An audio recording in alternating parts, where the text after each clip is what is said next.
So, as you all know, Kevin and I are extremely bad at social media. And it's funny enough, Kevin. So, Marissa came to me and she's like, yeah, I have 16 followers. And this is a picture I posted and it got a lot of likes. But I didn't know how to rotate the picture. So, she showed me a picture that was supposed to be vertical and instead it was horizontal because she didn't know how to like rotate the picture. So, you basically have to rotate your phone to even take a look at the picture that you got to put your screen on screen lock, and then you got to rotate your phone. Exactly. Yeah, I know what you're talking about. Or she could be starting a new fad, like a new art fad. I'm telling you, it's going to be the newest thing. She's going to start it inadvertently. So you heard it here, like, folks. She's the first. Where there's like a canvas, and there's just like black bars on most of the canvas, and it's just like a horizontal picture that you have to look at like sideways. Exactly.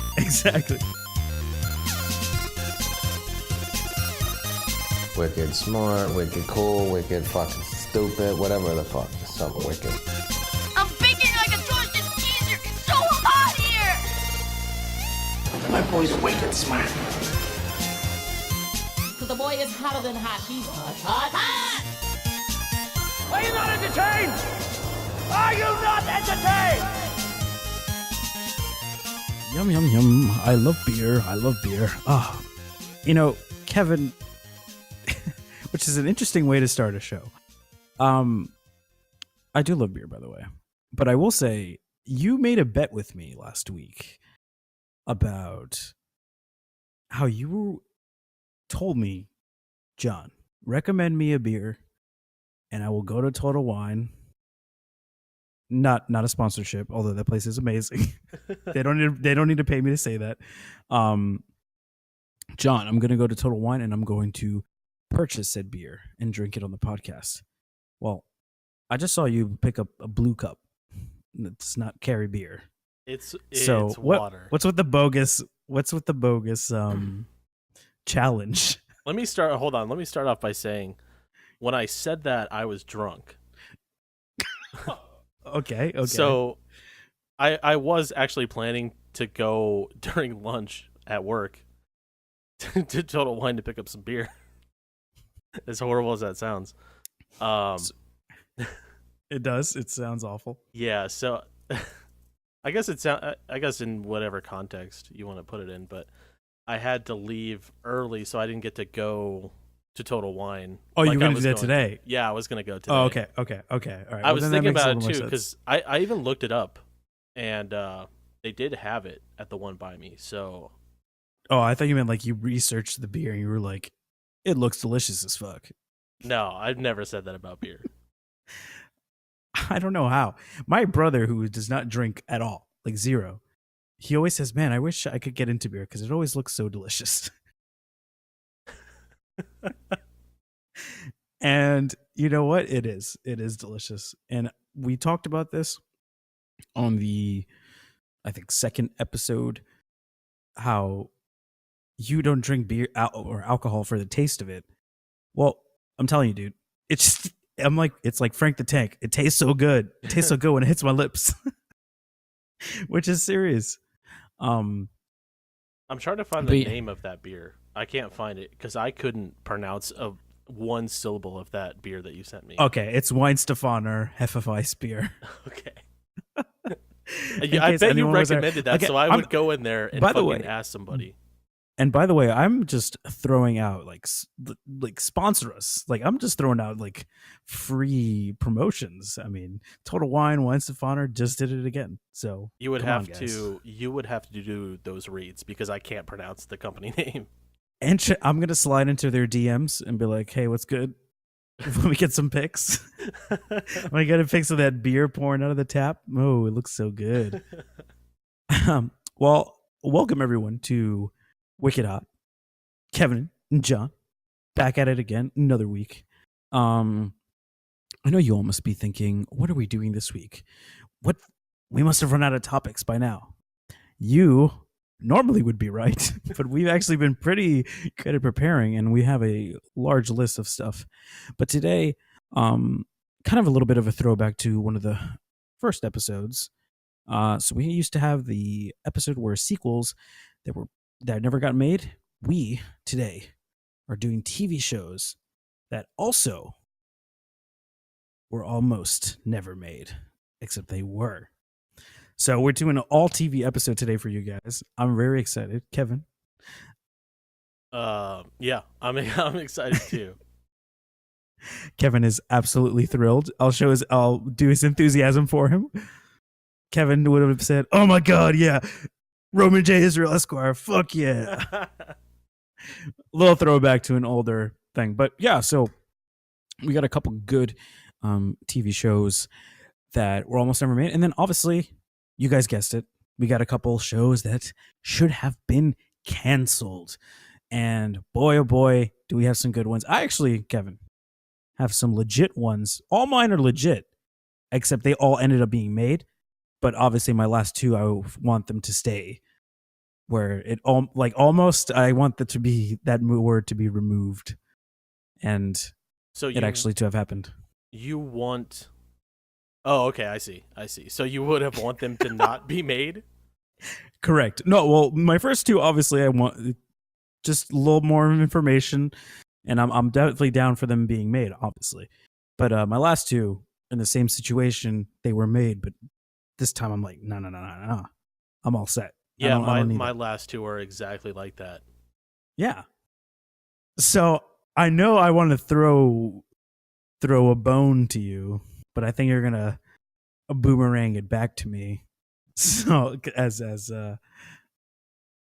Kevin has a very much of a fear of going first, so I'm gonna take this first step for you. So I like for you to set the mood, and then I go with the mood. I don't like to be the one that sets the mood. see. I like both sides of the coin. So, but I definitely hear you on this. All right, guys. So let's just jump right into it. So obviously we got TV shows that almost were never made. I have one that honestly, it would be very surprising to I feel like it'd be very surprising to most people that it was honestly never even considered about being made. And I am talking about the Netflix hit starring I'm just kidding. It's not Kevin Spacey and it's not House of Cards. It is the Stranger Things show. Not really what it's called. It's called Stranger Things, not the Stranger Things show. Although, actually, it might be a little bit more enticing. That sounds like if a it was talk that. show or something. Yeah, it does. They actually have like the talking, just like Talking Dead and all that bullshit. Oh, but God. yeah, we'll get into that maybe. So obviously, Stranger Things, Netflix. We all love the show, except Kevin, who's who still has yet to see it. Which honestly, is that really much a surprise to anyone that Kevin hasn't seen it? And in any case, I'm going to preface with maybe spoilers for Kevin. Yeah, go for it.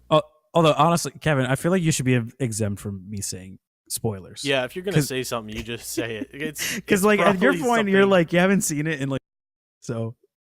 Yeah, we're talking about, like, a 3-year-old show? 2-year-old, I believe. Yeah. Yeah, if you want to spoiler away, just go spoiler away. You don't even got to warn me. Yeah, absolutely. But yeah, so long story short of it all, the show is rejected about 15 to 20 times from various networks. And then just kind of delve into the history a little bit on the show and the two creators, the Duffer Brothers, which for the one thing, I feel like there's a lot of brother directors where they're just called Duffer Brothers. There's the ones who did the Captain American, like, be your own guy. Wachowski, brother and sister. now. Wachowski, brother and sister, yeah. I will preface it with this. The Duffer Brothers are probably the most unlikable twins ever on this planet. They are just the worst. Most unlikable twins? I feel like that's an oxymoron. Ooh, very true. But yeah, they worked previously on Fox's Wayward Pines, which was produced by M. Night Shyamalan. So they basically had a apprenticeship with M. Night Shyamalan, which, you know, some people consider it good or bad. Just depends. I personally thought Wayward Pines was a pretty entertaining and good show.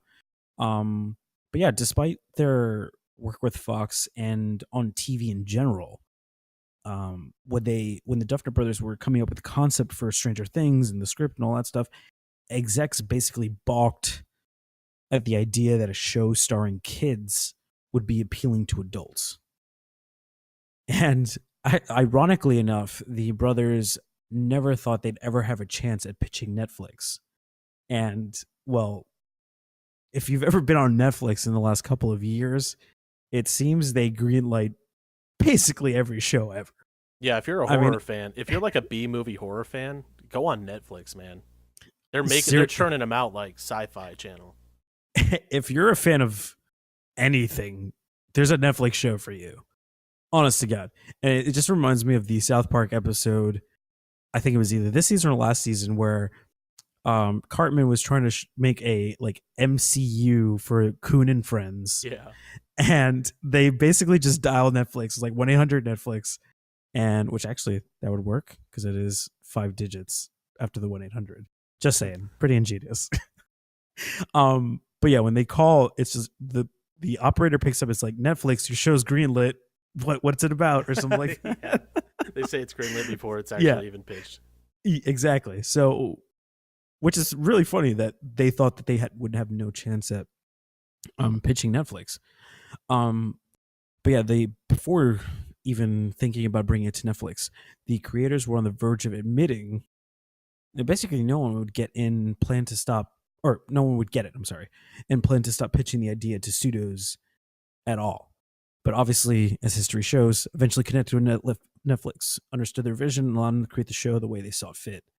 So that's pretty sweet that, despite working on TV and being under Shyamalan, I guess you can really see like the horror things that they picked up off Shyamalan. And it's funny because the show itself, these guys were born in the 80s. They mostly grew up in like the 90s. They were born in 85. So it's funny to see that they basically were like, we played D&D, but we also played a lot of Magic the Gathering. And they wanted to have a lot of the characters play Magic the Gathering. But like, it hasn't been invented yet. Like so they had to play Dungeons and Dragons, which they said they played also, but hadn't been invented. So it's interesting that something like that, where they basically got influence from Shyamalan and all this other stuff, was having such an issue with being like picked up.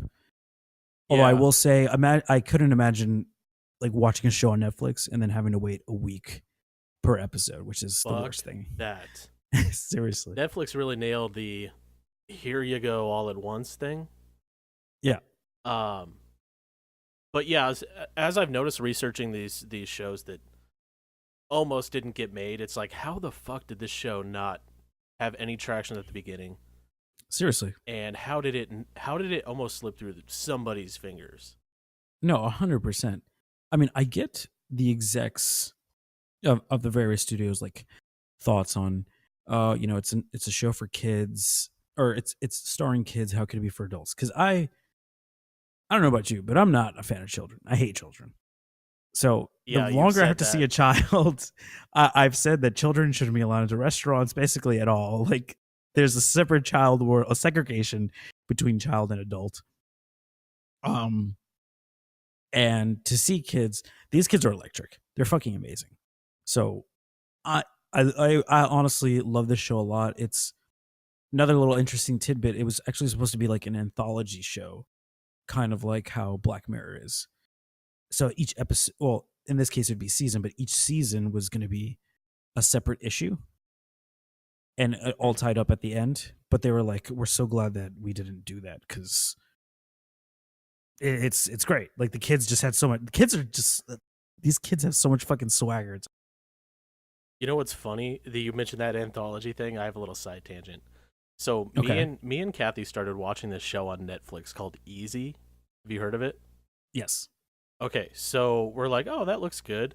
So we're watching it, and we realize it's one of those anthology shows where it's all going to tie together at the end. And we're watching it, and we're like 8 episodes in, and I'm like, this makes no sense. Like, this show literally doesn't make any sense at all. And I stop it, and I realize it says Season 2, Episode 8. I'm like, did we just skip the entire first season and start on the second season? And Kathy's like, yeah, I think we did. So we were like, fuck it, I'm not going back to watch the whole first season. So you just watched like the recap, season 1 recap, like, oh, okay, that makes sense. Yeah. Jesus, man. That's it. Yeah. So, what thoughts on Stranger Things? I know you've never seen the show, but No, I realized the following that it has, and so do you know if Shyamalan is like a hands-on producer? I don't. But from having seen the actual Wayward Pines show, and I know the Duffer Brothers directed a lot of the a couple of the episodes. It has a very Shyamalan feel, a good Shyamalan feel, not a happening Shyamalan feel. But yeah, I mean, I would say he has some influence, and even Stranger Things has some Shyamalan-esque like horror, like feels to it, like sci-fi horror feels to it. So it's definitely like brings it back to the Shyamalan where he was on the cover of Time magazine. It's like, is this the new Spielberg? Until we all realized that was a lie, it was a sham. Yeah. But yeah, no, I think I definitely do think that they've been heavily influenced by him, especially when it comes to TV, because they never thought of ever working on TV until they got that job.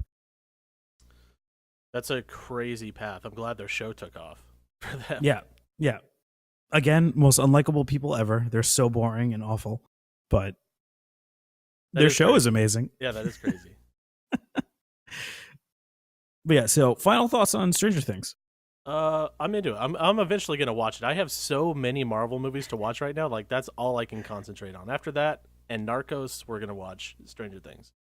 So in a couple of years, I'm planning on being done with the Marvel stuff by Black Panther. Okay. No, by Avengers. So I'll see Infinity Black War. Panther. Okay. Yeah. Okay. Well, that's also in the movies, and this is on TV, so I feel like you can make a room. Just saying. Do you realize how many fucking Marvel movies there are? We've watched like 10 of them, and there's like 17 left. So yeah, I don't realize how many there are. All right, man. Well, what do you got for me? I know you got a couple of heaters. I do, yeah. So my first one is one that I've actually talked about before on a previous podcast about one of the characters in the show. It's a little show you may have heard of called Breaking Bad. And yeah, bitch.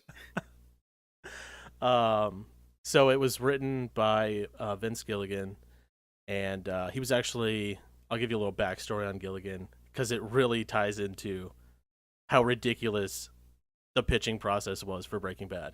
Okay. So he spent 7 years as a writer and a producer on The X-Files. And he wrote a show for Fox called Lone Gunman, which apparently was terrible. I've never even heard of it.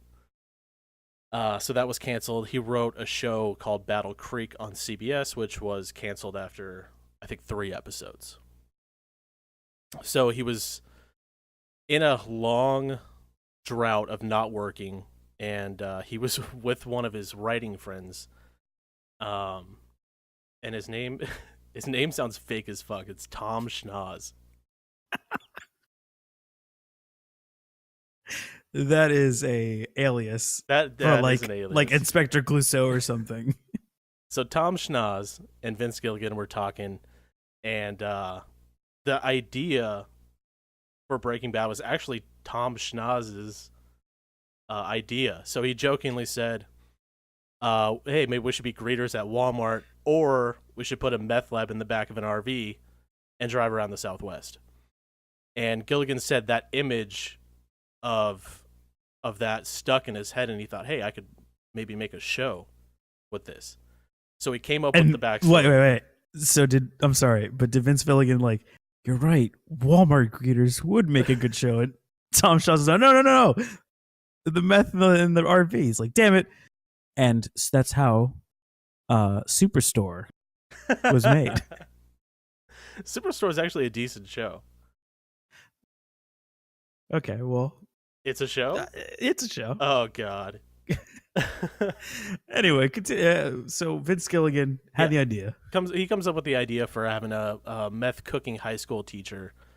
But that was like the easiest part. He went in to pitch it to Sony, of the production company, and the executives walked out of the meeting, and one of them was quoted as saying, He was talking about a character who had no joy in his life, no special skills, and was living a very mundane existence. Oh, and by the way, he gets cancer. So they were not fond of it. And actually, That's New Mexico, though. they thought it was a joke. Like, the executives thought it was like a joke show or something. Like a comedy? They thought it was like a punked type thing. Like, they were getting punked. Okay. So That's hilarious. the he calmed down and he came up with a good pitch. He came back to Sony and gave an actual decent pitch.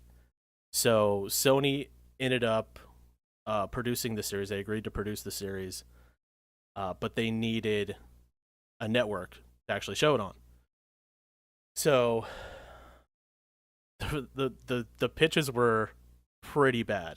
So his first meeting was with Showtime, and he sits Why down. can't he have someone else pitch for him? I don't know. Why isn't somebody at Sony pitching this stuff? I thought like a manager and agent usually does that. But Maybe he probably couldn't afford it at the time. The guy wasn't working very much. True. So he sits down with Showtime, and he throws his pitch out there about a guy who gets cancer and needs to provide for his family, and leads to making meth. And the president stops him, and he's like, "Hey, this sounds a lot like Weeds." And he was like, "What?" He had never heard of Weeds before. And that was right around the time the first season was airing. So he even said, he was like, if I had known about Weeds, I would have never made Breaking Bad. So, yeah, it's well, crazy. thank God he did, because Weeds is an awful show. Yeah. So they passed, and his next meeting was at FX. And they liked the show, but their reason for passing was that they felt like they had too many shows with white male leads, which was Nip Tuck, Rescue Me, and The Shield. Yeah, it's all white people. So, Oh man, what if? Actually, that would have been really bad, politically speaking. what? If like the only fucking high school teacher, the black man, is a fucking drug Everyone's awesome, like Nip Tuck, Rescue Me, The Shield, and then the one black guy is just a fucking meth dealer. Oh my god, That would have been a PR nightmare. Oh, for sure. So that was in 2005. His next meeting was with HBO, which I think the show could have been a lot better on HBO because there would have been a lot more Oh yeah. shit to go through. Apparently, Yeah. HBO did not feel the same way because they didn't even listen to his pitch. They threw him What do you out mean? of their office because they hated it so much. Oh my god. So luckily, his next meeting in 2007 was with AMC, and they So AMC was bottom of the barrel. yeah, that was like last case. That was like worst case scenario was AMC. So AMC wanted something to go along with Mad Men, and they didn't want to be pigeonholed into being the home of period television. So it was literally like anything that was current day they were gonna get, as long as it So was he was- halfway decent. Victim of circumstance. So his entire Wait, Breaking Bad came out before Walking Dead? no, Oh, okay. Breaking Bad came out before Walking Dead. Okay. So Breaking Bad was like supposed to ride the coattails of Mad Men. And we all know what happened with that. Breaking Bad far surpassed Mad Men, especially in the later seasons. Like, the show fucking sucked. Yeah, Walter White made Don Draper look like a pussy. Yeah. So Gilligan's initial script, and I know this actually brings it back to that last episode where I talked about Jesse Pinkman almost dying at the end of season 1. So his initial concept for the show that he pitched to AMC during the first season, Hank, Jesse, and your favorite Walter Jr. were supposed to die. Oh, they were. Yes. I told you he was. I told you. Yeah. So, But then did he also realize we wouldn't know what's for breakfast every morning? So they were saved. They were actually all three saved by the writer's strike. Holy Not shit. just Jesse. The only one that he wanted to keep was Jesse. Hank and Walt Jr. was kind of they couldn't fit their deaths into that season because it was shortened Okay. by 2 episodes. So So why couldn't they kill them in the subsequent seasons? I think it moved, like when I was reading for the last podcast, it moved in a way different direction, having to shorten it down to 6 episodes rather than 8. So they basically were saved by there being 2 less episodes. Jesse was Right. saved by Gilligan actually liking Aaron Paul. Damn. So Vince Gilligan really had a tough time. He was basically like the, not to flashback Friday to another episode, but the David S. Goyer, like writing and directing Blade Trinity. Yeah. I keep saying trilogy. Trinity. Jesus. Yeah, the guy had, I mean, those writing credits aren't very good considering like everything's been either canceled or never aired. Yeah, and he got lucky with X-Files because he pitched I guess it was a good idea at the time for X-Files. He pitched an idea and they bought it. Right. And he was supposed to be like a one and done, like one show, and that's it. Like that's all they bought. But one of the writers liked him and was like, all right, we'll hire him on. So he eventually became a producer, and that's actually where he met Tom Schnoz, Mr. Alias himself. So Tom, it really should. I really wish that they would just change it. Created by Vince Gilligan to created by Tom Schnoz. That's gonna be my Or alias. When I get famous, that's gonna be my alias. Seriously, that Vince Gilligan needs to change his pen name to Tom Schnoz. It's, or better yet, on next season of Breaking Bad, make Tom Schnoz like the other evil lawyer at HHM against Saul or Jimmy McGill. Really, Tom Schnoz could be like a cocaine dealer name. he could totally be like Gary Oldman's character in True Romance. I don't know if anyone's seen True Romance, but if you haven't, watch True Romance because Gary Oldman's character, you saw him as a great many roles. You've seen him as Winston Churchill.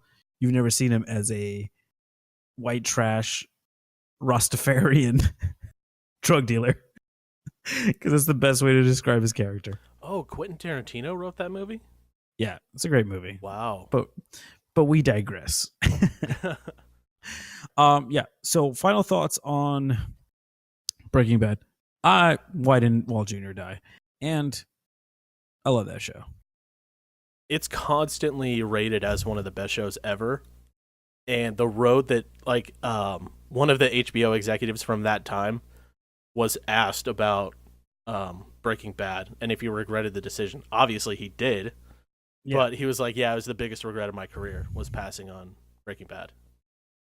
And they interviewed him on the side of the street on Hollywood Boulevard and whatever other Los Angeles street there is. All right, cool, man. Well, I'm definitely, I got to say, every time I see Breaking Bad on Netflix, I want to just like jump right into get into it again. I got really hard into it again and just randomly stopped after halfway through season 5. I just stopped. Oh, well, that's the end basically. So you kind of almost did it. Yeah, it's like we didn't get closure though. Even though I know how it ends, obviously, but maybe I'll watch those tonight. Kevin's like, how does it go? How does it happen? All right, cool, man. Well, like you, I also have another AMC show that I want to talk about a little bit. So, another show that almost didn't get made is none other than the show starring Dominic Cooper. Still don't know. Okay. Well, he's the Jesse Custer Preacher. So AMC's Preacher. Now to do just a quick rundown on what Preacher actually is, because I feel like this is a show that sadly falls under the radar for a lot of people. It's about you guessed it, a preacher who has a shady past, and eventually inherits a power to which he can make anyone kind of obey his command. So Seth Rogen and Evan Goldberg actually produced and created the show based on a comic book. So this was a comic book. And although, interestingly enough, the show is more of a prequel to the comic rather than a beat for beat adaptation. It's funny because before I get into like the nitty gritty of how the show came about, when they finally got basically were able to make the show, Seth Rogen and Evan Goldberg actually sat down with the comic book creator and were like, we're going to make like a good adaptation of the comic book. And the creator of the comic book said, that's stupid. Like, so they basically made the first season more of a prequel to the comic book. They changed the lead actress or female character to black. And I think they changed a couple other things, but the main thing was like, it's not very a beat for beat thing. And it's more of a inspired by with using the characters. So like the same world, and basically Seth Rogen and Evan Goldberg in the comic, he wears a preacher outfit, but you never actually see him being a preacher. So they're like, well, we should probably have him like in a church and doing like preacher things. Yeah.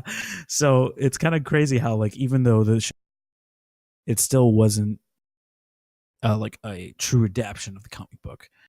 I've never read the comic book, so I couldn't really say, but show's hilarious. And I kind of, after watching the show, and I think it's coming out for this third season, I'm definitely interested to maybe pick up the comic and take a look. But yeah, so Seth and Evan had been planning to create the show for nearly 10 years before it actually made its debut on AMC. The show was basically made because throughout the entirety of their writing / acting career for Seth Rogen, they just would never shut up about Preacher and how awesome it was. And it's funny because even before the show was even a thing, Hollywood had its eye on Preacher's potential. Both Sam Mendes, who directed Skyfall, Revolutionary Road, a lot of good movies, and Mark Steven Johnson, not so good movies, directed Daredevil. They had planned to make a live action adaptation that never really picked up any steam. However, it was set to be a movie rather than but both Seth and Evan, still at it, kept telling their agent they could make this because it entailed both comedy and action elements, which the two both felt that they had been pretty familiar with. So it brings us to one of, I personally think, Seth Rogen's most awful movies ever, is The Green Hornet. If you remember The Green Hornet, it was a pseudo superhero movie starring Seth Rogen and some other guy that's based on a TV show where he's a Batman-esque vigilante. It's not good. It's terrible. It's all right. It's not good. It's a new take of that genre, I guess. The comedic take. I like that. It wasn't a good movie. No. Yeah, I like the comedic parts, but like the combination of it just was awful. But yeah, while filming that, the two of them, both Seth Rogen and Evan Goldberg, met Neil Moritz, who is behind the franchise that is the bane of my entire existence.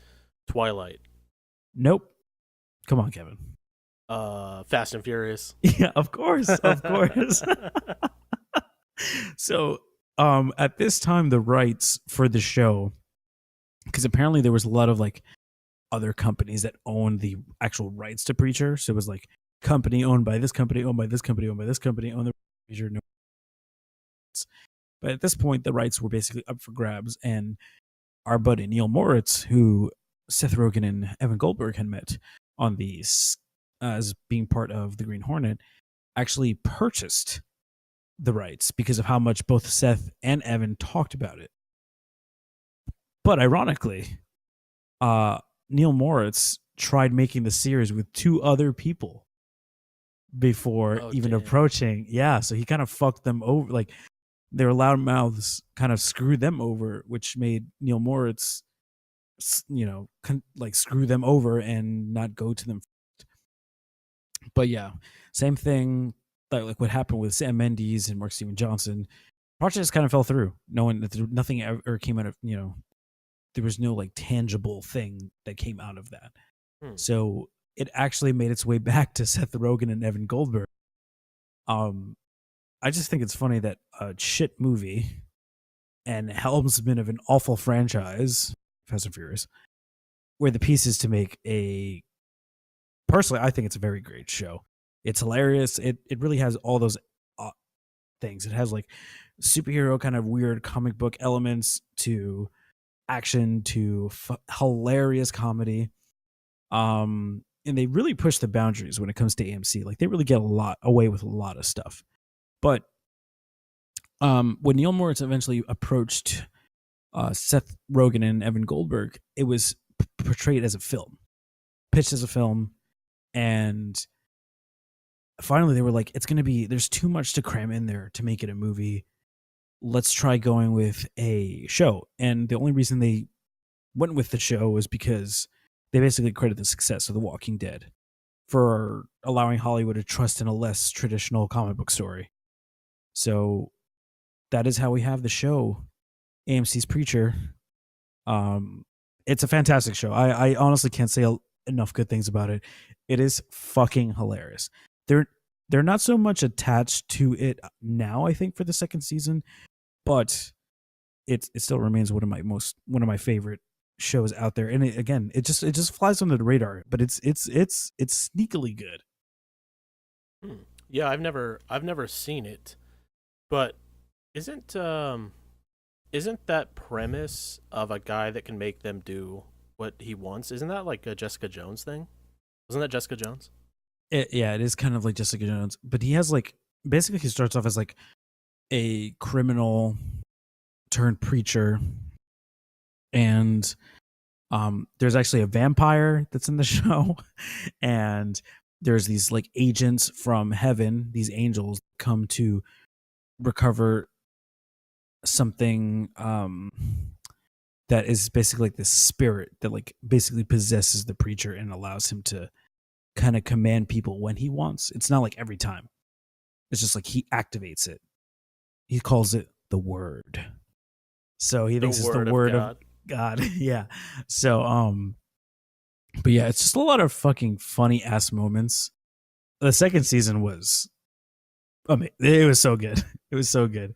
It's got a lot of interesting characters. I will just say the second season has Hitler in it for a good portion because one character gets sent to hell. And it's an interesting take. It's not like a Little Nicky Hell where people are wearing bras on their head and licking each other. Because I fucking hate that movie. That's an awful movie. But yeah, so yeah. What thoughts on Preacher? Thoughts on? I know. Are you a Seth Rogen guy? I don't think. I like Seth Rogen. Yeah. Okay. Yeah, I'm a huge Superbad, Pineapple Express. Love those. Yeah. Yeah, I can see myself getting into this. It's a comedy? It's comedy action. Yeah. Okay. Yeah, I could definitely be into that, especially if Seth Rogen and Evan Goldberg. Yeah, absolutely. It's funny because they actually use a fight scene of Pineapple Express between Danny McBride to show like the rawness, but still mixed with comedy as like a talking point of how they can actually how they both were basically perfect for this show, for the adaptation of this comic book. Yeah, I guess that's a good way to show that you can do multiple things, is like have really good filmed and shot cutscenes or a fight scene in your comedy movie about drugs. It's kind of like like making your resume while you're still at work. Like making your resume on a work computer. Yeah, absolutely. Absolutely. It's yeah. again, if anyone, I'm just saying, it's such a good it's just such a good show. It's honestly like one of my favorite shows out there. That is saying something. Yeah, I mean, again, it just falls under the radar. Like I feel like the first couple episodes are like kind of tough to get through, but then once it gets going, and it gets going hard, and it is just it's so like fully aware of itself, and it just makes it that much better. But yeah, but thoughts on the complexity of getting this made, and how like they basically talked about this for It's crazy that their entire career. It's crazy the guy tried to screw them over. Yeah. It's like you think you're gonna screw over two of like the best comedy writers of the last decade and work in Hollywood again. Like that's not what happens. Yeah. Well, he owns the Fast and Furious franchise, so it's. I guess he's not going to be too hurt. Yeah, he's not because they're coming out with 50 more. I told you, man. Transformers in the next couple of years. All right, man. Well, what do you got for me for the next one? So my next one had the opposite problem. They wanted to make a 90-minute special and had nothing to fill it with. So they decided to make it a 30-minute TV show. And I'm talking about Seinfeld. Nice. So Jerry Seinfeld, Larry David, they met on the New York Comedy Club circuit in the early 80s. And they were always kind of friends, but apparently Larry David is a dick. And nobody likes him. I'm not surprised about that at all. So they weren't like super good friends. But Jerry was on the Tonight Show in '89, and NBC approached him after the show and asked him to pitch a series. And he was super into it, but he needed a writer because he couldn't do it all by himself. So it turns out a week before NBC asks him this, he and Larry David are sitting in a restaurant talking about TV show ideas. So in this restaurant, they came up with the idea called Stand Up. And it's basically the basis of what the Seinfeld show is centered around. The beginning. Yeah.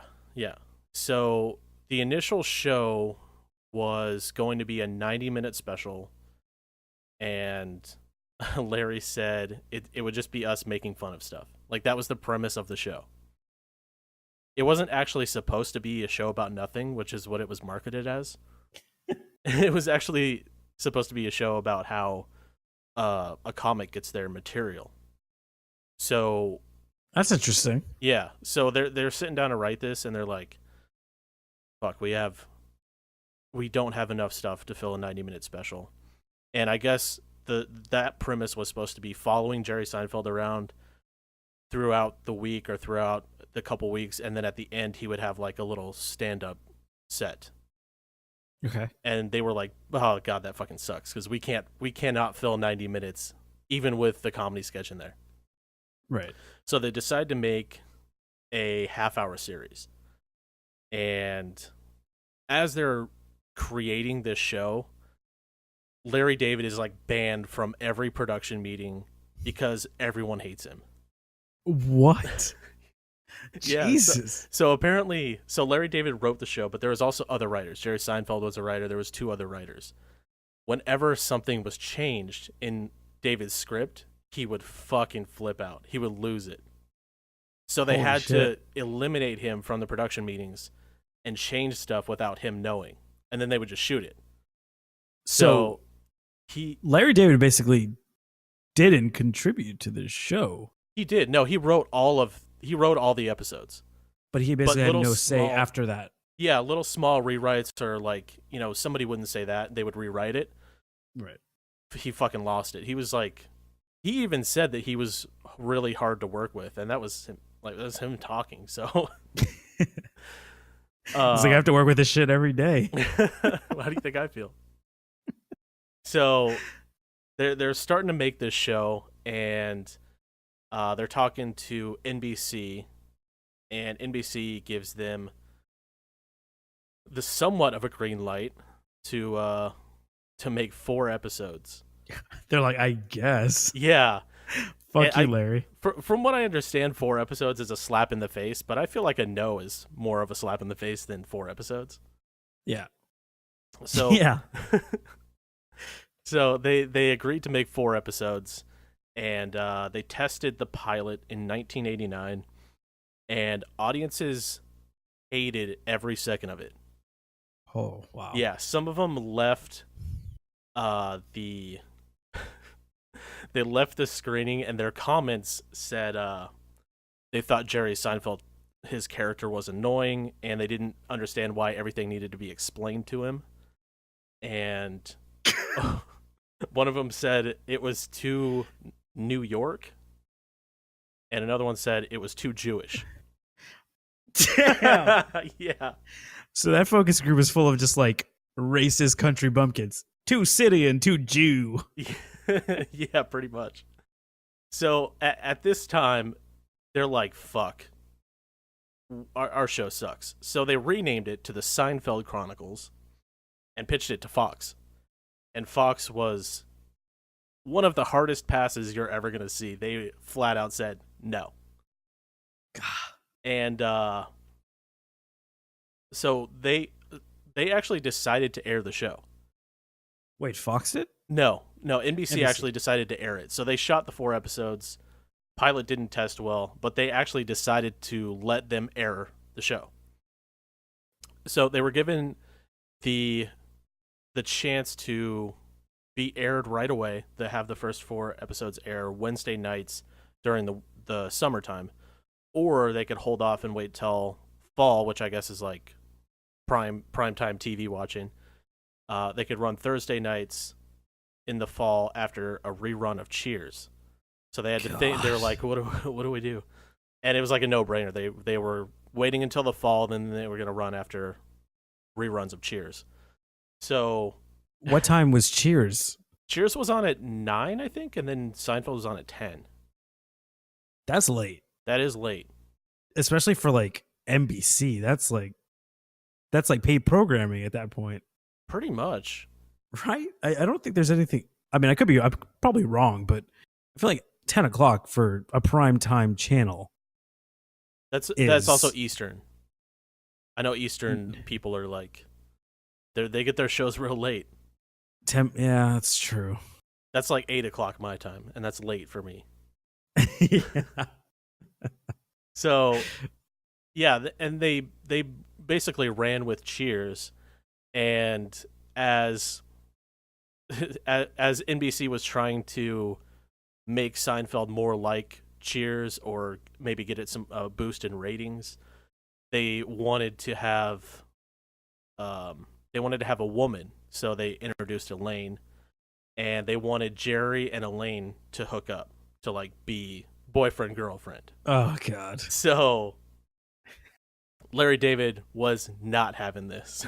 Yeah, I bet.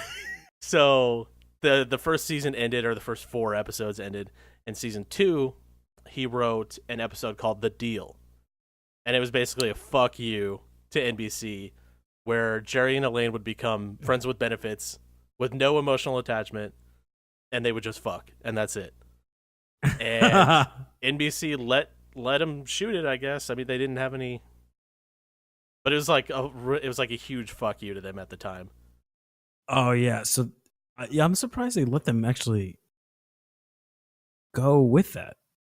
I am too. I don't know. It didn't really say anything about the creative freedom that they had, but I know the second season getting picked up was kind of like they had nothing else. So they're like, all right, whatever, we'll give it a second season. And that's when it blew up. Wow. Yeah, because I heard the first season of Seinfeld is shit. Yeah. It's really Cheers that, and I don't like Cheers. I never thought it was a good show, but I know a lot of people did. Cheers is like 4 blocks from my house. Just saying. I'm just random fact. It's like 4 blocks away. The bar that was inspired by it. So, yeah, I mean, Seinfeld rode the coattails of Cheers until Seinfeld became way bigger and way better than Cheers. Yeah. Which is pretty So, crazy. Did they pick? How did they pick Julia Louis-Dreyfus? Larry David had worked with her on Saturday Night Live, Okay. so he was like, "No, the perfect woman." When they said they needed a woman, he was like, "I fucking know," and pretty much went after her immediately. There was nobody else. Nice. So there was no like, I don't know, fucking random ass person that would have No. been Elaine. No, there was Thank God. There was no substitutions or anything. Jason Alexander even said after the pilot, they shot the pilot, they're like, "Well, it was nice knowing you," like, and he said, "Alf is the biggest show right now. Nobody's gonna watch this show," Right. and everyone pretty much agreed. Seinfeld and David had like a little going away party after the pilot was shot. They didn't even think it was gonna be picked up. Fuck. Yeah, so it was like, Well, I mean, it seems like even when it was picked up, no one really had any sort of faith in this fucking show. I think it was after the second season where they were like, okay, this is actually something. And I know they were talking about one of the episodes, one of my favorite episodes, where they're literally waiting for a seat in a Chinese restaurant the entire episode. And people are getting seated in front of them, and it's like a crazy episode, but now that's one of the most iconic episodes. NBC hated it and didn't want them to shoot it. So it's like, what the fuck do they know? Yeah. Seriously, I'm thinking more and more that studios don't know talent when they see it. And they probably honestly don't. There's probably a lot of amazing people that get passed up that we'll never see in our waiters. Yeah, if you think of the shows that we're missing out on because they're not getting, well, they could just go to Netflix, but they're not getting on network TV. Yeah. We're Have probably faith missing out ye, on. have faith ye of small shows and and movies. Just pitch it to Netflix. Exactly. You're all set. Well, fuck, that was educational, man. Like, that's crazy, fucking Seinfeld.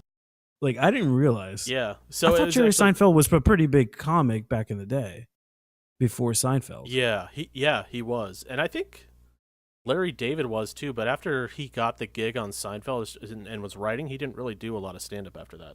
Now that we talked about the movies, or I'm sorry, shows that were never canceled, now let's just dive into the stuff that TV shows that were never canceled, but should have been cast to the fiery depths of hell where it belongs.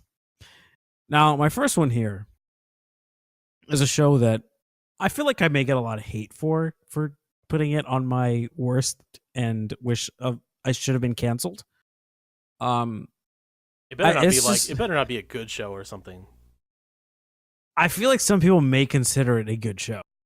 I, however, do not.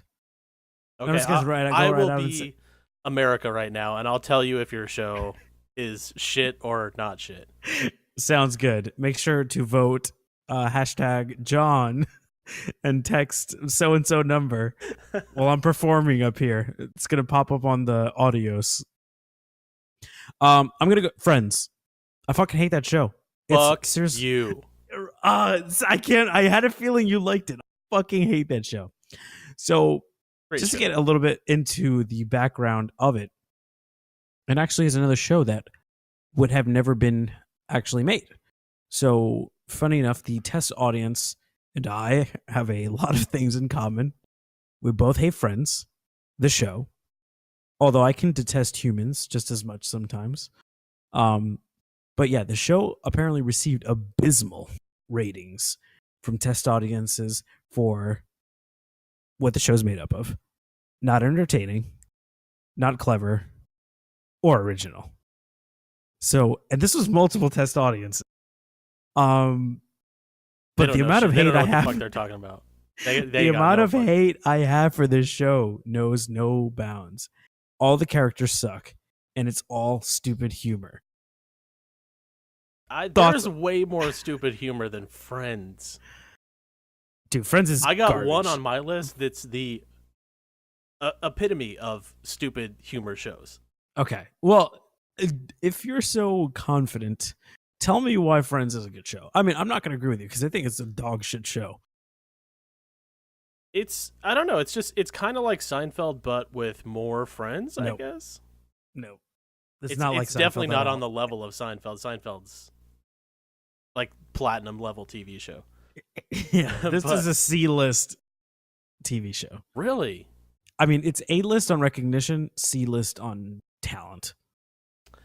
I would say the only character that I hate in the show, I can't stand him, is Ross. David Schwimmer. Yeah. Yeah, And David Schwimmer I is- the Band of Brothers made me really hate him. Seriously, that was like the perfect role. But he was good at it. He was good. At Band of He Brothers. was good, but he was such a bitch. He he really was. Yeah, Friends for me, it's just like nothing about it is funny. Test audiences clearly thought the same, and I wish that they had determined the eventual demise of the show. That's interesting that you hate such an iconic show. Yeah, I figured it'd be a good, although I don't really have a defense for it other than I just don't like it. So there's no like edginess about it. I just not a fan of the show. I don't think the characters are funny. I'm also not a fan of sitcoms though, which I'll get into for my next one, but I just can't deal with it. I just can't look at that show and be like, I don't understand how people think it is entertaining. And I'm pretty sure my brothers like it too. So they probably are going to be like, I'm completely wrong on this. It's not a good show. I'm not entertained by it. And this is our podcast and I'm half of it and I say what goes. So I think the show is dog shit and it shouldn't be a thing. That is really disappointing for me to hear that from you. Because I feel like the I'm majority of people will strongly disagree, if not hatefully disagree with you. Well, I am more than welcome to debate them on this. There are just so many other funny shows, and for one that is as dated and as... God. I'm just going to stop because I'm sure I'm going to get you mad. So, Kevin, what almost didn't get made that should have stayed? This one actually wasn't one that almost didn't get made. It's one that should have never been made in existence ever. Okay. And when I said there was way more worse, stupid humor shows, I was specifically talking about this show. And I'm talking about Two Broke Girls. This show is the worst. And I have seen so many goddamn episodes of it. Because it always used to be on. This is probably the Seinfeld effect with Cheers. It always used to be on after How I Met Your Mother. And I was never like, oh, I'll turn the TV off. I'll change the channel. I was going to say, that's, again, with your alcohol thing, this easy remedy. Just turn the TV off. So, like, you know, as How I Met Your Mother is winding down, I'm just sitting there playing on my phone and whatnot. And the episode is just airing. And, like, 15 minutes into it, I'm like, what is this noise? What is this fucking complaining from these two women constantly? And, of course, I finished the episode. Watched, like, a fucking marathon of them. Wait, but then why do you watch the show so much if you don't like It... Is it like a hate watch? You're like, this show's so fucking stupid. Yeah, kind of. Like, I know it's going to be on after How I Met Your Mother, and that was at the time where I was actually, like, watching How I Met Your Mother on Thursday Live nights, TV. I think it was. Yeah. Yeah, now I'll just wait for it to come out on Netflix, but I was watching those, so it was always on afterwards, and I always never changed the channel. Not because I wanted to watch it, just because I never thought about it being on after that. I was just like, oh, there's something else that can be background noise. That Okay, is the makes worst sense. background noise ever. Because Because it got you hooked.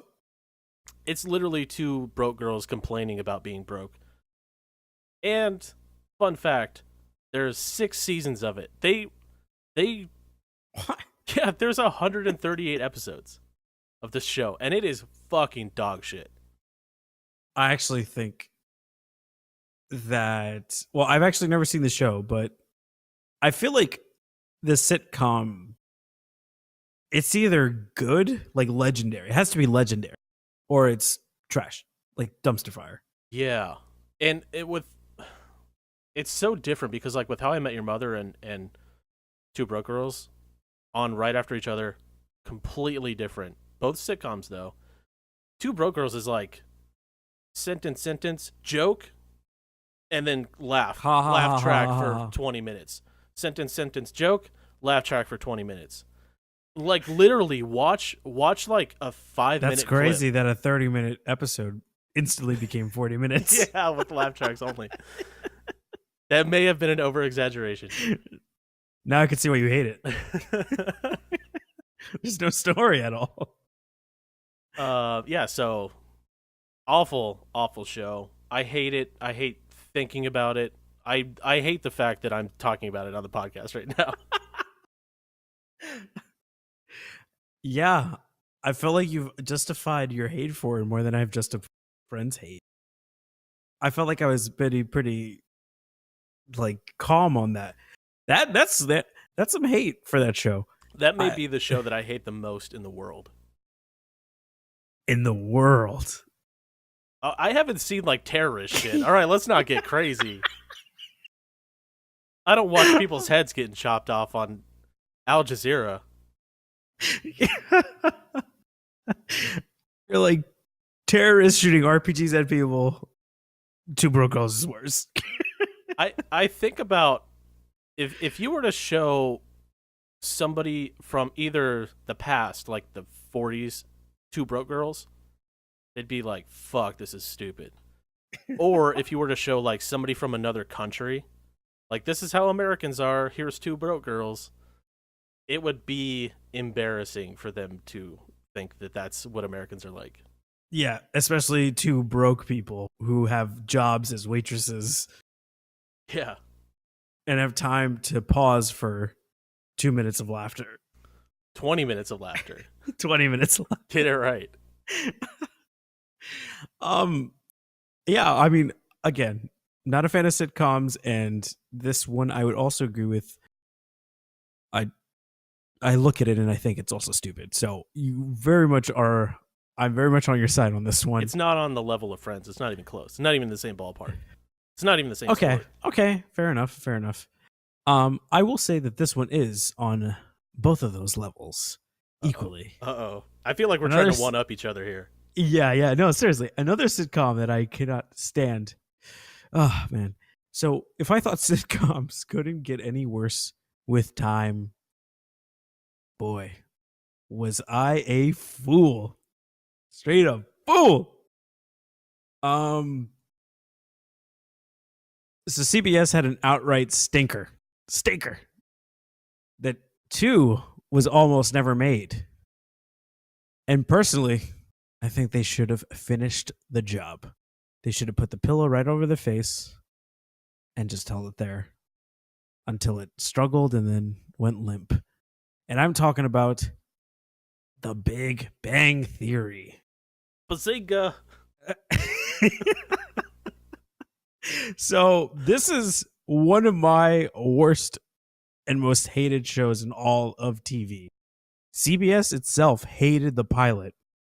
Saw no By the way, CBS is also the one that distributes it. Hated the pilot. Didn't see much promise for it. So it basically went through an extensive rewrite, which saw the removal of some characters and an inclusion of new ones. You know, like our favorite ones. Like and this is actually feminists out there and women out there. You should hate this show equally. The writers of this show originally had 2 smart engineer women on this show. You know who they replaced it with? Kaylee Cuoco, the dumb bitch in the show. So they were like 2 females that were too smart. We need to have They can't be smarter than the men. Are you crazy? It's a fucking network show, man. Exactly. You would have thought this show was written in the 90s. Or it was on FX in the early 2000s. Yeah. But I mean, honestly, can you imagine how awful the first episode was, considering they settled on this show that's equal parts brainless and equal parts awful? Before I answer this, I need you to tell me. Okay. Do you think this is a show that I like or hate? I'm going to go with my poor gut feeling and say you like this show. I fucking hate this show. Okay. It's like top 5 worst shows of all time. This and I is don't like understand. learning you don't have HIV right now is what happened. Yeah. A sigh of relief. Yeah. This show is like one step up from, or one step down from Two Broke Girls, because there's not a 20-minute laugh track. But it's there just is like enough the of same, a laugh track. It's the same thing over and over again. And that's how it was with Two Broke Girls. It's like, we get it, they're broke, they're waitresses. Oh my god. It's like the same thing with Big Bang. We get it, they're geniuses, and they're awkward. Oh god, how many fucking episodes can you make of this stupid show? Exactly. So I'm just gonna go on. I don't like sitcoms in the traditional sense. I hate laugh tracks. I hate when people tell me when to laugh. I can't stand it. I can't stand it when people tell me to do stuff, and I can't stand listening to Yeah, because they're not sitting in a fucking stadium listening. Like they're not watching them do this live. Right. Everyone knows it's pre-recorded. Even if it's not pre-recorded and it is live, like I think it's stupid. It's like the only time I ever watch a play is if it's a musical. I don't watch fucking plays. Like plays That could are be the gayest shit you've ever said. I don't watch plays unless they're musicals. I mean, I don't really watch musicals either. But I'm saying if I'm gonna watch a stage performance, it better fucking be a musical with some dancing and shit.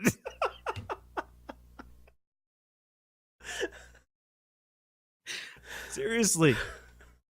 Who wants to watch a show where the people just stand there and bask in their ambiance? I hate when they come in and it's just like ha ha ha ha ha. Like the guy just walked through a door. Who gives a fuck? That only works with Kramer. Right. It literally That only works with Kramer. Because he comes in with an entrance and it's like, well, I'm blah, blah, blah. Ha, ha, ha, ha, ha. And then they stand there for 20 minutes and then the show's over. No, I really hate what you're talking about, where they deliver the joke and then they sit there. Like, while, when they're filming this shit, they deliver the line and then they literally just sit there for a second with nothing going on. Yeah, Because for they're literally like a second. the laugh track, yeah. Yeah. It's so fucking stupid. I can't agree more with you.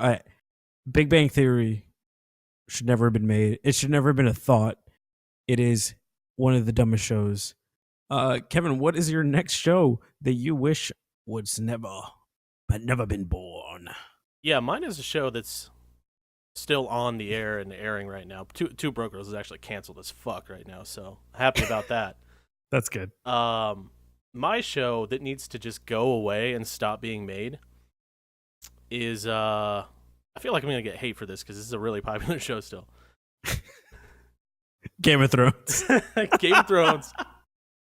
Horrible show. No, it's Grey's Anatomy. And this is kind of like wait, that's still going on? Yeah. Yeah, that's That's going. legit surprising. It's legit. I'm like legitimate. Yeah, I know. You look at it and you're like, still in production? How? So this is like a twofer for me because I liked this show. I got really? up to like season 7 or something, and I realized like There's like 14 seasons, so there's 14 seasons, 305 episodes. I get up to season 7 and I'm like, this show is literally the same. Every season is the same. It's like House. Loved House in the beginning. It's like the same thing. He can't solve the problem. Oh, 42 minutes later he solves the problem. Show over. That's House. That is also Grey's Anatomy, except way slower and less entertaining, I guess. Less House.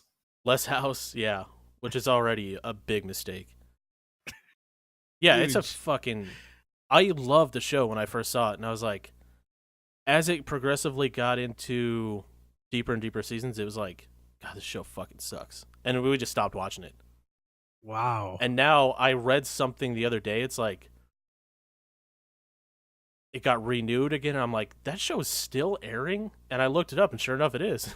Yeah, I can't believe that it is. I actually just looked it up myself because like Kevin's wrong. There's no way that's actually a true statement. yeah, we have just a lot of shows on here that were complete dog shit, even though you don't agree with me with Friends, but they definitely should have been canceled.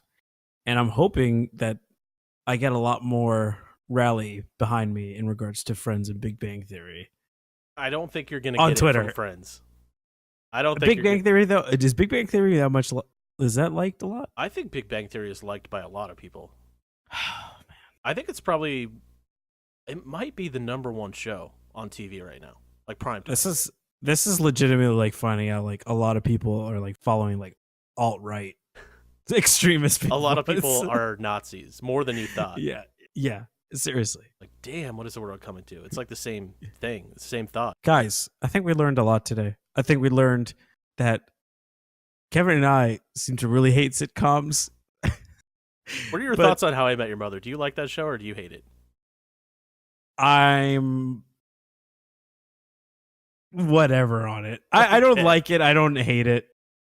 I think it's just I don't think if it was like a normal show, probably would like it more. Understandable. It's the sitcom thing, man. I just can't get over the sitcom thing. I honestly like production value for me is huge. If I see like dinky little sets, I'm like, this is fake. I'm out of it. Like I'm just like I'm disconnected immediately. Like the Fresh Prince basketball court that's like 20 feet long and he's like just sprinting back and forth. You're like, that's not real. Exactly. Like the sky is actually like a blue painting. It'll like fall over. Yeah. Yeah. No, I see what you mean. But yeah, guys, I mean, let us know on Twitter and Instagram like what you guys thought were good shows that almost never got made and were made, and you're like, fuck yeah, I'm glad that happened. And then also shows that were like, I fucking hated that show. It sucked. And and I wish that it did stay in the fiery depths of hell where it belongs. But yeah, as always, make sure to give us a follow on Twitter and Instagram, because I know we're bad at it, but I promise you we'll be better. We'll be better at the social media stuff. Twitter's been decent. The Twitter's Instagram, been decent. Instagram's been struggling. It's been struggling. But we promise we'll put some nice new content out there for you. Kevin, do you have anything to plug? I do actually, and it's the show, because I feel like we've never actually said on the show when it releases. So I feel like we should say That's true. That's true. I feel like we should say every Monday there's a new episode of Wicked Hot, and we've spent like 36 episodes and have not said that. So yeah, Mondays.